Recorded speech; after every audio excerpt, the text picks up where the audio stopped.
تحصیلي بریکوټ چې یو ځانګړی حیثیت لري او د بری بادشاه دا علاقه چې کله سکندر اعظم ټیکور وکړو نو مخامخ یوه ابۍ په خپلو ویناګانو کې ووایي چې د سکندر اعظم د خپې د لاندې ملغلرې دي. هغه وخت او بیا دا وخت سب ډویژن بریکوټ په حقیقت کې ملغلرې پیدا کړل. د ابوهې په دې کور کې چې د رضا خان کور دی، د دې نه مخکې ولید ګوهر رضا خان چې په پوره دنیا کې د تعلیم په میدان کې خپل یو نوم جوړ کو. دغه رنګې دې کور چې د رضا خان نوسی ماروان رضا خان هغه د عتیق زوی دی او په کاناډا کې د خپل ملک سره بې کچه مینه لرله. په دغه کم عمرۍ کې دا یو کتاب ولیکو. زنګ سره ماروان موجود دی، د ده نه پوښتنه کوو سوچ یې څنګه رالو، د ده اکټیویټیز څه دي، شوقونه یې څه دي. ماروان خان په خیر راغلی وایي تاسو ته خپل پروګرام. السلام علیکم ماروان خان. تاسو ښه عمر یو څونه دی، د ژوند د تعلیمي معیار راته خپل وایي، اکټیویټیز څه په کاناډا کې؟ Well, زه 18 years old یم او زما په کاناډا کې زما فوکس په لا باندې future career choice مې as a lawyer دی. hopefully په international law یا human rights law کې زه خپل دغه وکم specialization دا وکم eventually یو دغه human rights lawyer جوړ شم. کاناډا کې زما ډېر مختلف اکټیویټیز په سکول کې زه په leadership کې involved وم. زما extra community service دغه زه خپل د سکول کرکټ ټیم کیپټن وم، زما یو د چیس ټیم کیپټن وم، زما یو بل ټیم هغه ته A ټیم وی زه د هغې دغه وم، هغوی سره مې دا کول. سو همیشه ما کوشش کوم چې څومره ټایم خپل پروډکټیو سپینډ کولی شم او څومره ټایم نه زیات فایده راچولی شم هغه کوشش کوم. ماروان خان د 1965 د جنرال ایوب خان او د پاکستان تحقیقي دا بوک چې دی د دې سوچ د دې نظریه په څه مقصد راله، د سوچ یو کم طرف ته و چې د دې بوکس د لیکلو لپاره تاسو خپل دومره د ژوند قیمتي لایف چې دی هغه دی لور؟ دا د شو چې لاست year په 2017 کې یو جموں و کشمیر کې انډین اکوپاید چې دی د اوس کم کشمیر د انډیا په ځای کې دی، هغه کې چې د ماسکر شو جو کسان هغه شو جو زما خیال زه د هغې وجې انسپایر شوم او زما دا اول ډیسیژن و چې زه به په کشمیر باندې کشمیر کې څه مسلې روان دي زه به هغې باندې کتاب ولیکم که نه. چې اوس ما کله کتاب لیکو اولنی چاپټر هسټري اف کشمیر کور کېدو. هسټري اف کشمیر کې 1965 جنګ هو راځي. جو کله ما 1965 جنګ مې دا کو هغه ډېر انټرسټینګ و ډېر دغه نو ما وایي زه دا یو پروجیکټ چې دی کشمیر دا به بل سایډ ته به کوم او ټول فوکس په د 1965 جنګ باندې به دا کوم. سو هغې نه بعد مې ګول دا جوړ شو چې بس هغې نه بعد دا کتاب دغه شو او زما همیشه وړوکوالي نه د هسټري او ډیفنس سټډیز او پولیټیکل ساینس او انټرنیشنل ریلیشنز په دې کې همیشه مې شوق و. د بوک د لیکلو دوران د چا ډېر سپورټ اصیلو، د مور د پلار د چا سپورټ زیات اصیل؟ اول خو د کم الحمدلله ما سره کم فیسیلیټیز چې ول که نه انټرنیټ اکسس او د پیرنټل پرمیشن و ما سره چې مال دغه راکړی و. زما پلار هم ما باندې شرط دا کولی چې سکول کې زما 98% ایوریج و، هغه ایوریج به زه ساتم او هغې نه بعد به زه کتاب دا کوم لیکم. بس ما هغه کوشش کوم چې دا به دا کوم او نور مور پلار ډېر سپورټ راکړی دغه او زه یې الاو کړی وم چې خپل دا ګول چې دا زه پرسو کوم.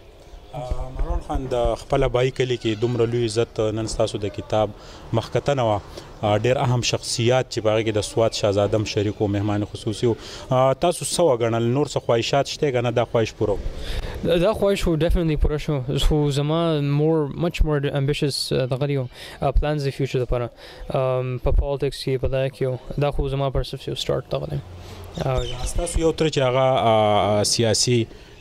دغه لري، دغه ژوند چې دی هغه سیاست دی. ستاسو والد صاحب نور بزنس کوي، تره یو په امریکا کې ډاکټرز دی، ولید هم نوم روښانه کو. تاسو خو دغه تره د زوی دپاره دغه نه کو چې یاره هغه څنګه نوم جوړ کړی زه بوک ولیکم او زما هم داسې نوم جوړ. تاسو چې دا انټرویو شروع کړه د سکندر اعظم او دغه سره زما چې کله زه وړوکی وم د درېیم څلورم کلاس زما ولنې ټول غټ کس سکندر اعظم خو الکساندر د ګریټ و. هغه آرام سره کېناستلی شو خپل کینګډم کې ګریس کې، خو هغه دغه پلان جوړ کړو چې نه زه ټول دنیا فتح کوم که نه دا ټول دغه یې وکړو. هغه ولي هغه وایي چې زما نوم دغه شي ټول ژوند لپاره دغه دا کتاب ما ولي ولیکو. کتاب کې خو ماته څه پرسنل دغه نه کېږي، بس خو هر یو کس نه که نه کتاب خو یې که نه په خپل دنیا باندې څومره زما ګول دا څومره غټ فوټ پرنټ دا کولی شم هغه دغه دی. نن د سوات ډېر قابلان خلک چې دی هغه چا چې ستا کتاب لوستی و هغوی چې دی په هغې کې داسې تنقید ټکی ونه موندو نو تاسو دا څومره چې د سنسر کړو د خپل بوک چې یاره داسې غلطي ونه شي؟ ما چې دا کتاب ما ډېر دغه ریسرچ مې دا کړو. زما خیال ما یوازې 2 میاشتې ما صرف ریسرچ لپاره ورکړی و او کله مې ریسرچ خلاص شو ما بیا رایټینګ شروع کړو او هغې نه بعد بیا ما 2-3 پیرې بیا ډرافټس مې جوړ کړل او هغه مې بیا ولیکلو او هغې نه بعد دا کتاب اوس چې په کوم شکل کې دی هغه دغه شو. دا ډېر دغه غواړي ثرونس او دغه ډیټیل غواړي چې کس پکې سم محنت وکړي او سم دغه وکړي هر کچ غلطیانې صحیح هغه صحیح کړي.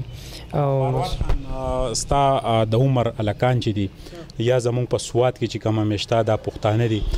خپل بچو باندې د ایجوکیشن فوکس نه کوي او ژوند تیریږي. ستاسو په نظر کې ایجوکیشن څومره اهمیت لري او د ماروان غونته کې قدمونه چې نور خلک کم اخلي تاسو بوک ولیکو هغوی نور کارونو کې دلچسپي څنګه چې سکندر اعظم خبره وه پوره دنیا پته کول په هغه وخت کې ریسورسز نه و جهاز نه و او هغه خپل چې د میشن چې د کامیاب کونو تاسو دغه الکانو ته سو ویل غواړئ په زمونږ په دې سکرین باندې؟ بس دا دغه دی اگر تاسو دغه نه کوئ بس دا کم سچویشن تاسو دغه دی زما ګولز ډېر غټ دي زما امبیشنز ډېر غټ دي ژوند کې ما سره چې دی الحمدلله خو زه نور هم غواړم نور دا کېږم اوس اگر هغو خپل سرکمسټانسز سره خوشحاله دي اگر څنګه ژوند تېروي د هغو مرضي د سبق وایي نه خو ګول دا دی که نه ایجوکیشن ته هر شی درکوي او دا داسې ایج دی که نه چې ما خبره ورځ ویډیو کتل یو شام نه یو هلک و هغه سره پیسې نه وي چې ټیکسټ بک والی هغه په فون باندې پی ډي اف فایلز کتلو او اوس په آکسفورډ کې سټډینګ کوي. دا اوس هغه ټایم نه دی چې دغه کس باندې جوړی چې پیسې نشته یا دغه نشته سکالرشپس دغه څه شي که نه اوس بس کی دا دی چې ایجوکیشن باندې فوکس و او امبیشن او ډیسایسفنس. نپولین یو پیر ویل ول چې کامیابي چې ده که نه 2/3 چې ده هغه امبیشن دی ګول دغه خو دا ریمینینګ 33% دی که نه د ډیسایسفنس تو کار کولی شي چې تو کار وکړې. مروان خان کاناډا او بیا د خپله بای کلي ژوند سب ډیویژن بریکوټ خپل یو تاریخي حیثیت لري دلته هر طرف ته تاریخ پټ دی. نیکسټ ستاسو سره پلان شته د بل بوک لیکلو یا به نور فوکس چې دی په ایجوکیشن؟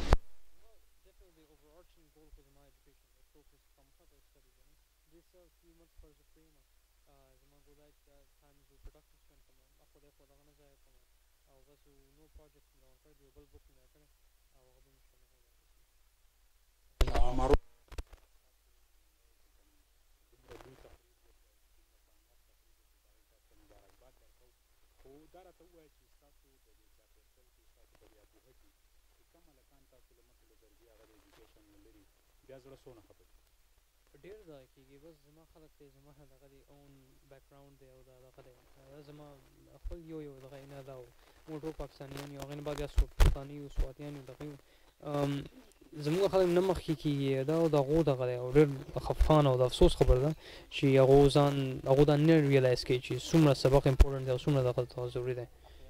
نه کوو په ژوند کې متاثره د چا نه کم داسې شخصیت دی د هغې نه زیات متاثر چې انسپایرډ و ده ټول نه اول به حضرت وسلم وی هغه که دغه ګول دغه ژوند ځان ماډل کم او دغه وکړم او هغې نه بعد بیا نور شخصیات پرسنالټیز دي بیا الکسانډر د ګریټ ډېر امپیکټ ما باندې کړی دی جولیس سیسر دا پخوا هیروز و د انګلینډ پرایم منسټر وینسټن چرچل و هغه ډېر دغه قائد اعظم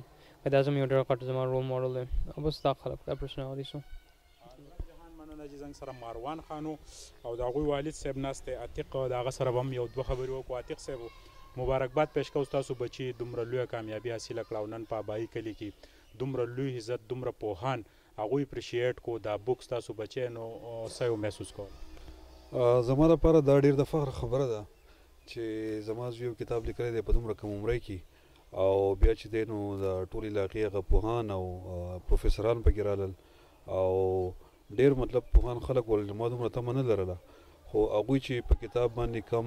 تنقید وکړو او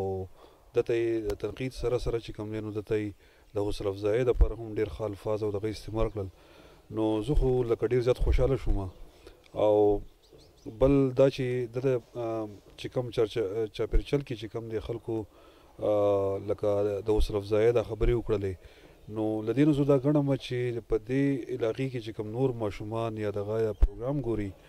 او یا چې کوم دی نو لکه د کتاب ولولي نو هغوی ته هم یو انسپایریشن میلاویږي او هغوی به هم چې کوم دی انشاءالله داسې یو زویمه چې د دې ایج د ګروپ لپاره چې کوم دی نو هم دی یو رول ماډل کیدی شي او چې هغوی هم چې کوم دی که نه د یو محنت او دغه یو داسې یو قسم له ځان له ګول سیټینګ وکړي او څنګه چې مطلب دا دی دا لکه کړی دی نو انشاءالله چې زه ډېر زیات خوشحاله یم او بله دا چې په دې په هسې جنرل یو معاشرې باندې چې کوم اثر پرېوځي نو هغه ډېر مثبت اثر پیغام ورکوي. زموږ سره د دې کورنۍ هغه درون مشر رضا خان صاحب هم موجود دی چې چا د دې کورنۍ لا اولنۍ ونه چې ده هغه لګولې ده او د ده فوکس چې دی زیات دی په خپله چې کوم محنت کوي هغه زموږ نه په دې عمر کې نه کېږي او د رضا خان خندا ده په دې علاقه باندې بېشماره چې دی د ده پې د شلتالانو په مد کې چې د کم خپل باغونو له وده ورکړي بیا د خپلو بچو له کم وده ورکړي او ایجوکیشن چې دی د خپلو بچو په رګونو کې دننه نه نویستی او نن دی د خپلو نوسو خوشحالي رضا خان صاحب د دې نوسو دا خوشحالي چې دی دا بیا تاسو ته مخامخ ته نو څه وایې په دې بس زه خو دومره زیاته خوشحاله یم چې زه یم چې څه وکړم او دې بچو ته ګورم دا زما ژوند دی او ډېر زیات خوشحاله یم هر ماښام یې ځان ته دغه کوم او چې د څه خواهش او څنګه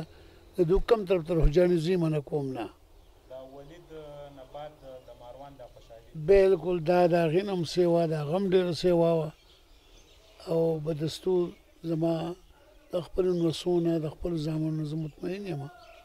او زه د دوی مخه نه وهمه چې څوک څه سبق وایي زه وایم بالکل دا ستا لپاره پټ دی سبق هر یو ښه دی چې څوک یې بالکل د هغې میوه ما ته میلاو شوې ده او زما د الله تعالی نه هېڅ شکایت نشته او زه ډېر زیات خوشحاله یم هغه زما سره ډېر زیات ښه کړی دی الله زما سره ډېر زیات ښه کړی دی. نننې زمونږ ګران قدرمن میلمه ماروان خانو چې د 18 کاله په عمر کې هغوی د خپل ژوند دونه لوی سټپ کتاب لیکل چې دی د ډیرو پوهانو دپاره هم مشکل خو د خپل ژوند دا یو مقصد ګرځولی او نن د په ابایي کلي کې دلته کې یو لوی ګیدرینګ وشو چې په هغې کې د سوات فرنس شهریار میرزیب ستر میلمه دغه رنګې د ملکن ډویژن نه مختلف شاعرانو ملګرو ادیبانو پروفیسرانو سیاسي خلکو او صحافیانو ګډون کړی د ماروان خان د دې کتاب لیکلو چې دی هغوی په خپلو خیالاتو کې چې دی د دې زیات اپریشیټ کو او دا بک چې دی د جرنل ایوب خان او د 1965 کم اکټیویټیز وو په هغې باندې د تحقیق کړی دی او هیله لرو چې د ماروان خان او د دا په چاپیرچل کې چې کم خلک دی هغه به محنت کوي څنګه چې موږ تاسو ته ووایو چې د سب ډویژن بریکوټ خاوره چې ده دا ډېره زیاته زرخیزه ده او زموږ خوشحالي په دې کې ده چې د سب ډویژن بریکوټ هر یو ماشوم هر یو وګړی ولید رضا خان او ماروان خان جوړ شي. د کیمرامین عزت حسین سره سهیل باچا ابوها بریکوټ